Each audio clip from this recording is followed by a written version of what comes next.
এই যে তোমরা যারা আমাকে বলো যে আপু আপনি শুধু বউদের কষ্ট নিয়ে কথা বলেন, আপনি তো কখনো শাশুড়িদের কষ্ট নিয়ে কথা বলেন না। শাশুড়িদেরও তো অনেক কষ্ট আছে, তাই না? শুধু যে বউরা অন্যায় করে তা তো না। তো বন্ধুরা, আজকে আমি তোমাদেরকে শাশুড়িদের একটা খুবই বড় কষ্ট নিয়ে কথা বলবো।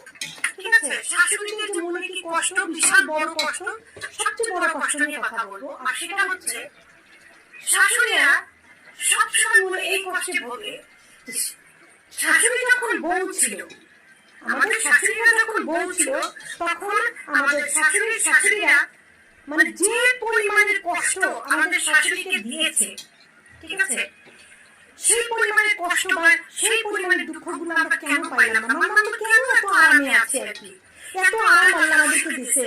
তখনকার শাশুড়িদের হাতে মোবাইল ছিল না, তারপরে হচ্ছে ফেসবুক ছিল না, তারপরে ইনস্টাগ্রাম ছিল না, টিকটক ছিল না, কিছু